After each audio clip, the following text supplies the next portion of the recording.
Comment vas-tu? Tu arrives dans une ambiance assez festive. L'ambiance est carnavalesque. Allez, n'est-ce pas? Allez, on reprend tous notre sérieux. Je suis désolée, c'est moi qui vous ai fait partir un petit peu dans d'autres directions. Alors, c'est parti pour les titres. Zoom sur les taxis jaunes et noirs. Un reportage à suivre donc dans le journal de René Léon Fonseca. Iran, la campagne présidentielle s'ouvre dans 2 jours et sans Rafsanjani. Et puis, Festival de Cannes, Libéraché de Soderbergh entre dans la compétition. Alors, on va en savoir plus avec René Léon Fonseca. Je pense que ma prononciation a été plutôt mauvaise. Tout à fait, Léa. Mesdames et messieurs, merci de nous recevoir chez vous. Je vous invite à présent à faire un tour en taxi jaune et noir. Vous êtes pressé et vous n'avez pas de voiture. Alors, pas question de marcher ou de se risquer dans un transport en commun. Il vous reste les taxis classiques qui sont de plus en plus nombreux dans la capitale et sont confrontés à pas mal de problèmes qui ont pour nom rude concurrence des taxis clando, impératif de versement et cherté du gasoil. Le reportage est signé Aïssatou Dioptal. Ces voitures peintes généralement en jaune et noir font partie du décor de la circulation dakaroise. Le nombre de taxis est en hausse constante dans la capitale, ce qui génère quelques inquiétudes chez les exploitants. Posséder un permis est nécessaire, mais pas suffisant pour un taximan. Un fonctionnaire n'avait pas droit d'avoir un taxi auparavant. Il y avait des règles strictes pour avoir un agrément. Mais il n'y a plus de contrôle car les responsables ne le font plus. Et pour être en règle, il faut avoir la carte grise et la patente aussi. Conduire un taxi comporte beaucoup d'incertitudes. Où trouver les clients? Quel est le plus court chemin? Comment échapper au contrôle ou aux embouteillages? Beaucoup de questions dont la réponse n'est pas évidente. Et puis, tout le monde ne prend pas ce moyen de transport. Le taxi, c'est pas sûr. Parfois, il t'amène dans des endroits que tu ne connais même pas. En plus, c'est cher. À l'opposé de ce jugement, de nombreux usagers trouvent des avantages certains au taxi. C'est plus rapide et que des fois les taximans, bon, c'est moins cher des fois. Tu peux marchander et tu peux prendre, c'est plus rapide alors que les Ndéganiaï, des fois ils traînent. C'est pour cela que les gens préfèrent prendre le taxi. Tous les matins je prends le taxi parce que je trouve que c'est plus économique, il y a un gain de temps. Par rapport aux autres transports en commun, c'est lent. Jadis, posséder un taxi n'était pas donné à tout le monde. Aujourd'hui, le secteur s'est élargi et, avec le mouvement, les problèmes. Le carburant est très cher. Les agents de la circulation aussi sont exigeants avec nous. Et c'est très difficile. Seul l'État peut nous aider. Parfois, tu as toutes les pièces, mais celui qui ne les a pas au complet peut être plus libre que toi. Le coût du carburant, impossible à répercuter sur le tarif des courses, n'est pas le seul problème. Le laisser-passer pour sortir de la capitale reste un casse-tête.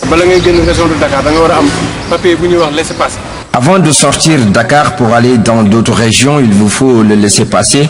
On a toutes les difficultés pour l'obtenir. Parfois, il nous arrive même de prendre un client à l'aéroport, mais difficile de l'amener hors de Dakar. On demande donc qu'on abroge la loi au niveau de l'Assemblée nationale. Autre misère des taxis classiques, la rude concurrence des clandos. Si une personne va jusqu'à décider de partager un taxi, c'est parce qu'il n'a pas le choix. Le taxi, c'était pour plus de sécurité. Il n'y a pas de bénéfice avec les taxis clando. Chaque personne paye 1100 francs, ce qui fera 4400 francs. Entre les impératifs de versement, le coût du carburant, il faut négocier fermement le tarif avec des clients toujours exigeants, mais surtout enclins à proposer des sommes trop justes à l'absence de compteur. Il faut du flair pour conduire un taxi. Voilà pour ce reportage. Hors de chez nous, en Iran, on est à 2 jours de la campagne présidentielle, campagne à laquelle ne participera pas Ali Akbar Hashemi Rafsanjani. L'ex-président modéré a tout simplement été écarté. Les candidats encore en lice pour ce scrutin prévu le 14 juin sont maintenant quasiment tous des conservateurs fidèles à l'ayatollah Ali Khamenei. C'était le 11 mai dernier, sous le feu des projecteurs. Ali Akbar Hashemi Rafsanjani entrait en lice pour l'élection présidentielle. Aujourd'hui, cette figure emblématique de la scène politique iranienne n'est pas autorisée à participer au scrutin du 14 juin. Esfandiar Rahim Mashaei, un proche du président sortant Mahmoud Ahmadinejad, est également disqualifié. Je pense que M. Mashaei mérite cette disqualification parce qu'il n'était vraiment pas assez qualifié pour la présidence. Mais concernant la disqualification de Hachemi Rafsanjani, cela m'a vraiment surpris. C'est un énorme choc. Je pense que Hachemi Rafsanjani est dévoué à ce pays et à son peuple. Et c'est parce qu'il se sent si responsable qu'il s'est porté candidat à l'élection. Porté à la tête du pays à 2 reprises entre 1989 et 1997, Rafsanjani est l'une des bêtes noires des ultra-conservateurs qui lui reprochent ses projets d'ouverture économique et diplomatique. Mais c'est son soutien aux manifestations après la réélection de Mahmoud Ahmadinejad en juin 2009 qui lui vaut son isolement.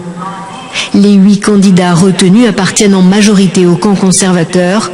Le prochain président devrait être issu du premier cercle des fidèles de l'ayatollah Khamenei. Et on fait un petit crochet au Festival de Cannes. L'Américain Steven Soderbergh est entré dans la course à la Palme d'Or avec son nouveau long métrage Ma vie avec Liberace. Le film met en scène Michael Douglas et Matt Damon, un film très attendu. Perruqué, maquillé, lifté, c'est un Michael Douglas méconnaissable qui interprète ici le rôle de Liberace. Toujours vêtu de tenues extravagantes, amoureux du kitsch et des jeunes hommes, ce pianiste de génie fascine les États-Unis des années 50 à 70. Ce qui était magique avec Liberace, c'était de voir combien il adorait jouer en public, combien il aimait distiller de la joie pendant ses shows. En 1977, Liberace rencontre Scott Thorson à l'issue de l'un de ses concerts. Le jeune Scott, joué par Matt Damon, débute comme secrétaire particulier, puis devient son amant, son meilleur ami et son confident. Leur romance, bousculée par la drogue et le succès, va durer 5 ans. J'étais terrifié à l'idée de verser dans la caricature. Vous savez, camper l'homosexuel avec tous ces clichés. Le film, librement inspiré du livre de Scott Thorson, montre la vie cachée du pianiste qui a dû garder son homosexualité secrète. Boudé par Hollywood, ce qui pourrait être le dernier film de Steven Soderbergh sera diffusé uniquement à la télévision américaine par HBO. Je fais une pause, tout à fait. Je ne sais pas pendant combien de temps, mais je ne sais pas si je serai malheureux si ce film s'avère être mon dernier. Je suis vraiment, vraiment très fier de ce film. Avec son premier film, Sexe, mensonge et vidéo, Steven Soderbergh a reçu la Palme d'Or en 1989. Cette année, Ma vie avec Liberace pourrait valoir le prix d'interprétation masculine à Michael Douglas ou Matt Damon. Retour chez nous et nous parlons du lauréat du diplôme de sérérité. Et oui, son nom, Simon Sen, l'artiste, a reçu cette distinction lors de la journée culturelle organisée par l'association Kosan Serer. Les détails avec Salou Sek. Aéroport Léopold Sédar Senghor, l'ambiance était au rendez-vous. Parents, amis et fans se sont déplacés pour accueillir Simon Sen.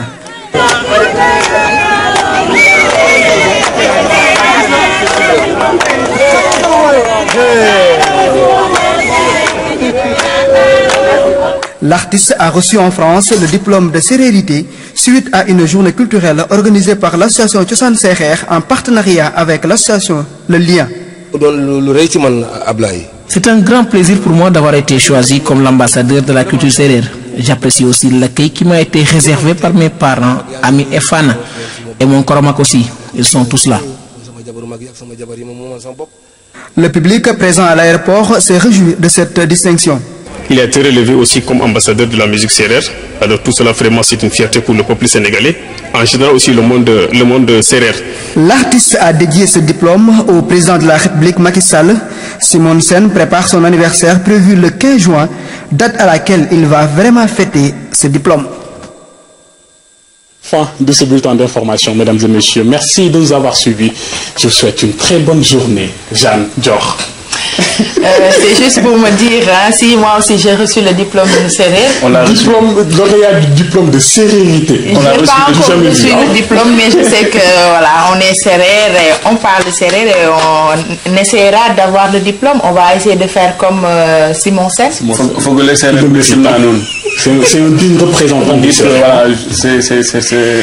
On est de vrais Sérères et on parle. Ça se voit en tout cas, ça se voit. Exactement. Ça se voit. Allez, merci à vous les Sérères. Merci René Léon Fonseca. Excellente et encore excellente journée à toi, tu le mérites. Merci. Repose-toi bien. Merci. Et on se retrouve demain tout sourire dans Kenkeliba. Même heure. Allez, même heure, le rendez-vous est pris. À demain René Léon Fonseca. Tout de suite, le bloc d'information continue avec la revue de presse de Youssouf Kaba.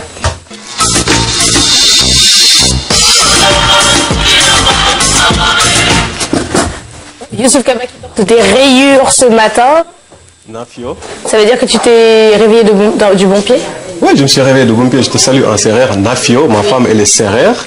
Bonjour. Je suis Sérère. Youssouf Kaba qui est Sérère. Voilà, je suis très content. J'ai entendu, tu nous as dit plusieurs fois que d'ailleurs que tu mangeais très bien à la maison. Bah oui, elle me fait du gourban. Les Sérères, c'est bien. C'est un succulent plat. Voilà, Youssouf Kaba, il a même pas besoin de prendre le petit déjeuner avec nous. Hop là, il rentre à la maison. T'as vu, hein? Alors le développement des titres que tu nous as donné tout à l'heure, Youssouf Kaba. Voilà, donc c'est la revue, le développement des titres que nous avons annoncé tout à l'heure. Nous commençons avec le Soleil qui titre sur la visite du président Macky Sall à Doha, le projet de la nouvelle ville du Lac Rose présenté à l'émir. Le Qatar promet de soutenir le secteur de l'énergie. En parlant d'ailleurs de l'énergie, le quotidien national nous parle de l'inquiétude qui anime les membres de l'association pour le développement de l'énergie en Afrique. L'AEDA constate une lente dégradation de la fourniture d'électricité sur le continent, et cela à cause de la vétusté des installations et l'insuffisance des investissements dans le sous-secteur. Le journal s'interroge également sur les perspectives économiques à l'horizon 2030. La part des pays en développement dans les investissements mondiaux passera du simple au triple d'ici à 2030, annonce le rapport Global Développement Horizon. L'Afrique subsaharienne sera la seule région qui ne subira pas de baisse de son taux d'épargne, nous apprend le Soleil.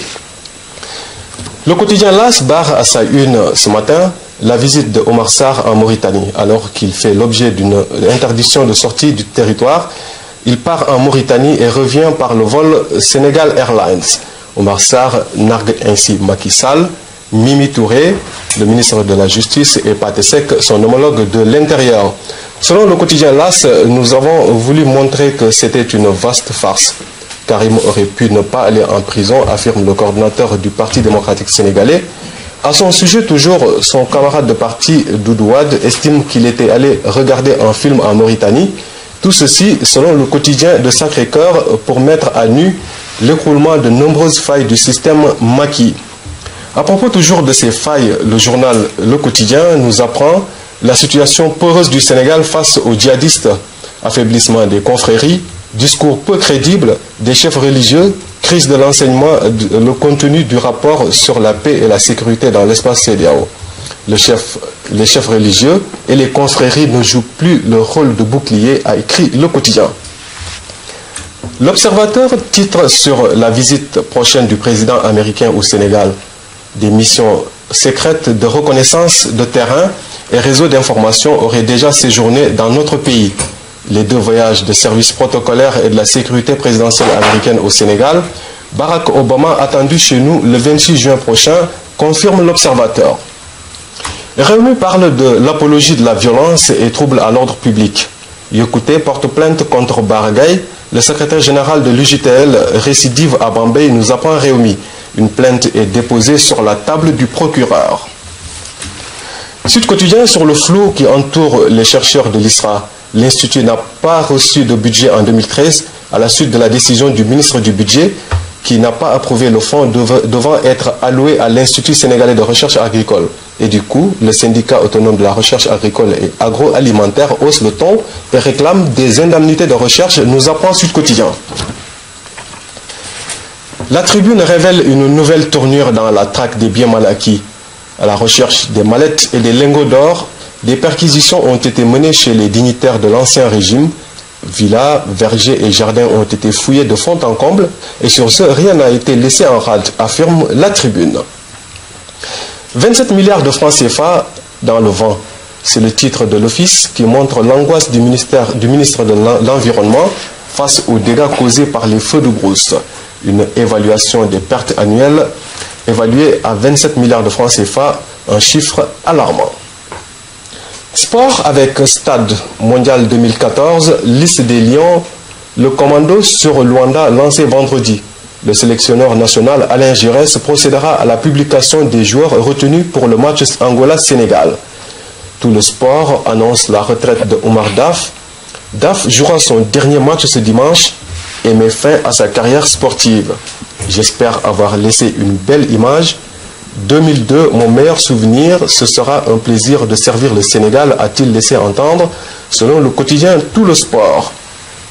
Lutte avec Direct Info qui titre sur la mise en garde de Tapha Tine contre le CNG. Et le journal nous apprend qu'il s'est inspiré du combat Yekini Balagaï 2. Il demande que ses droits soient respectés, annonce Direct Info. Toujours en lutte avec Sunulamb, Tapha Tine prêt pour la bataille du 2 juin. Daf Makhifko, mais attention, Étienne Biagui, le sorcier noir Bainounk de Balagaï, affirme que la page Tapha Tine est déjà tournée. Mais Tapha Tine peut compter sur les prières de Yekini, l'ancien adversaire de Balagaï, comme il l'a toujours fait, confirme Sunulamb. C'est tout à vos journaux, bonne lecture.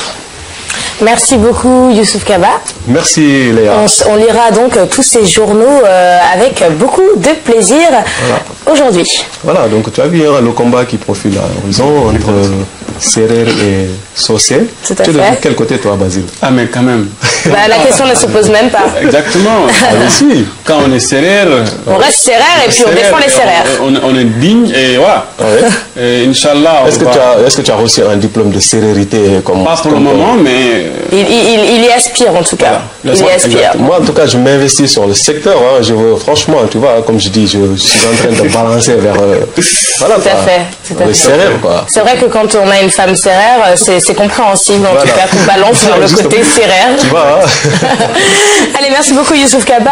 C'est reparti pour les chroniques. On retrouve la deuxième partie de la chronique nette de Basile après une courte pause. Le plateau de Ken Keliba, et non, ce n'est pas la revue de presse que nous venons d'avoir. Malheureusement, toutes les bonnes choses ont une fin, mais c'est la revue nette de Basile. Rebonjour Basile, rebonjour. Enfin, bon, je n'ai plus à dire bonjour. Voilà. Alors, tu nous as parlé tout à l'heure d'un projet éducation pour les tout petits et pour apprendre les matières de base, en tout cas, tout en s'amusant. Tout de suite, tu nous proposes, comme tous les mercredis, le buzz du net. Alors, le buzz du net, l'information à retenir. Regardez ces images, c'est donc Yahoo qui vient de racheter Tumblr. Alors, il a déboursé, bien sûr, 1,1 milliard de dollars. Donc, tout à l'heure, j'ai dit près de millions, je me suis trompé sur le prix, mais c'est 1 milliard de francs CFA. Donc, si vous de dollars ou de francs CFA? De dollars plutôt. Si vous vous souvenez, Facebook qui avait racheté Instagram à 1 milliard. Cette fois-ci, c'est Yahoo qui rachète Tumblr, qui est une plateforme de blogging également à 1,1 milliard de dollars. Donc, parmi les chiffres sortant de l'annonce, on notera en effet que Tumblr comptabilise le nombre fou de 120 000 nouvelles inscrits par jour et rassemble 300 millions de visiteurs uniques chaque mois. Ce qui un très bon investissement pour Yahoo. C'est que de la plateforme new-yorkaise, une très bonne plateforme pour dire voilà, que voilà, il est important d'avoir les nouvelles de cette plateforme parce que quand on parle de Tumblr aussi, c'est des photos, c'est du blogging, c'est comme Instagram. Qu'en est-il de Tumblr au Sénégal? On l'utilise beaucoup? On n'utilise pas tellement, parce que les gens ne sont pas encore au courant de cette plateforme Tumblr, mais par contre Instagram, ça marche bien puisque avec les smartphones smartphones, maintenant, tout est intégré à l'intérieur. Mais pour Tumblr, c'est quand même un peu difficile. Alors, oui, mais qu'est-ce que cet investissement peut apporter à Yahoo? Alors, c'est la visibilité, en plus, parce qu'il faut savoir que Yahoo, c'est le 4e portail quand même le plus suivi dans le monde. Il y a la visibilité, mais aussi Tumblr, quand on a une entreprise qui a 120 000 visiteurs uniques par jour, je pense que c'est une entreprise qui te permet d'avoir une visibilité. Mais surtout, Yahoo veut aussi se positionner, vu que Facebook avait déjà racheté Instagram à hauteur de $1 milliard. Yahoo s'est dit aussi, pourquoi pas ne pas faire la même chose en achetant Tumblr. Alors, le problème qui se pose, est-ce que maintenant, ce que attend Yahoo, est-ce qu'on peut l'avoir au niveau de Tumblr, parce que c'est pas la même chose. Instagram, c'est plus suivi que Tumblr, mais aussi... Et Facebook est plus suivi que Yahoo également. Exactement. Donc, quand on investit, on essaie d'améliorer les choses, mais on ne dit pas qu'on aura le bénéfice à 100%. Donc, c'est effectivement évident. La concurrence. Exactement, c'est la concurrence. Alors, l'autre information, c'est Angry Bird. On se souvient, sur les images, je vais le voir, Angry Bird qui donc annonce un film en 2016. Angry Bird, c'est ce jeu que tout le monde joue maintenant et qui a la possibilité donc de jouer, de lancer des pierres avec avec ce jeu. Donc on va le voir tout de suite sur les images pour vous montrer un peu comment ça se passe avec ce jeu Angry Bird. J'espère que je le connais. Angry Bird. Oui. Exactement, c'est le jeu qui vous permet de lancer des pierres avec des petits et d'exposer des oiseaux. Donc après ce Tumblr, c'est toujours, vous voyez, à 1,1 milliard. On revient sur l'info sur Yahoo. Qui a donc acheté Tumblr. Voilà, mais on passe, allez, exactement. On passe. Alors, on va passer plutôt pour voir maintenant un peu le film de Angry Bird, qui est l'éditeur de jeux mobile Rovio, qui a annoncé donc le partenariat avec le studio Sony Pictures pour sortir le film Angry Bird en juillet 2016, après 6 jeux avec Bad Piggies. Quand on parle de Bad Piggies, bien sûr, ce sont les... Bon, malheureusement, on est toujours sur les images de Yahoo. Exactement, mais c'est juste pour montrer également que ça a marché. Alors, on revient, voilà. Donc, on a Bad Piggies, un parc d'attractions qui a été ouvert en Finlande depuis 2012. Ça sera une série de 52 épisodes distribués par le studio Sony Pictures. Ce film d'animation 3D devra sortir donc le 1er juillet 2016. On aura l'occasion d'écouter un petit extrait, vous montrer un peu. Donc c'est exactement les oiseaux contre les cochons. C'est un jeu quand même qui est très développé aux États-Unis, mais surtout ici. Il y a beaucoup de gens qui le jouent, que ce soit sur tablette ou bien que ce soit au niveau de votre téléphone portable. Donc c'est le Angry Bird que vous voyez à l'instant. D'accord. Eh bien, ils sont tout à fait adorables, ces oiseaux. Exactement. Alors, après Angry Bird, on passe au jeu de la semaine. Je vous propose le Rankong Comrade, qui est un jeu de course à pied complètement décalé. Donc, le but est clair. Vous devez courir et être le meilleur pour faire la fierté de votre pays.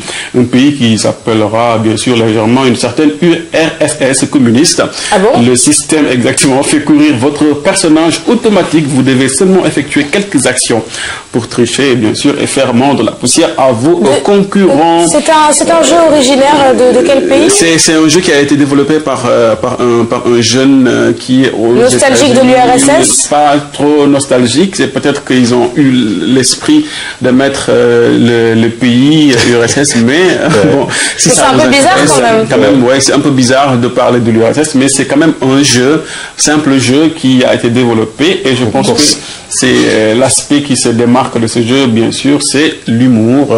J'espère que c'est pas la course, le sprinter chinois qui, non, c'est pas la même chose. 100 mètres et qui se servait de sa main pour... C'est un jeu un petit peu communiste. Un petit peu communiste. Juste un tout petit peu. Oui. Juste un tout petit peu communiste. Mais pas trop. L'idée, c'est juste avoir l'humour et de jouer. Donc, comme chaque semaine, on vous propose un jeu. Donc, si ça vous intéresse, ça s'appelle Rankong Cambret. Voilà, vous tapez ça sur Google et vous aurez votre jeu si vous le souhaitez, bien sûr. Et puis on termine, Basile, avec la vidéo gag. Alors la vidéo gag, c'est une vidéo amateur. Hein. Il faut savoir que c'est une vidéo que j'ai tirée du net, hein, comme chaque semaine. Vous allez le voir, c'est un gars qui est plutôt rigolo. Je ne vais pas vous dire plus. Tu nous laisses découvrir par nous-mêmes. Exactement. Regardez.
Qui nous permet de lancer un petit proverbe: le bonheur est un mode de vie, pas une destination. Ouais. Je pense que ce monsieur l'a très bien compris, le bonheur ça se vit jour après jour, on voit qu'il aime la vie en tout cas. Exactement, c'est une vidéo qui fait quand même le buzz sur internet parce que c'est une vidéo amateur, il faut le dire, hein. Il faut juste que, voilà, c'est un gars qui vend et qui veut attirer sa clientèle et avec humour, il réussit son pari et c'est bien quand même.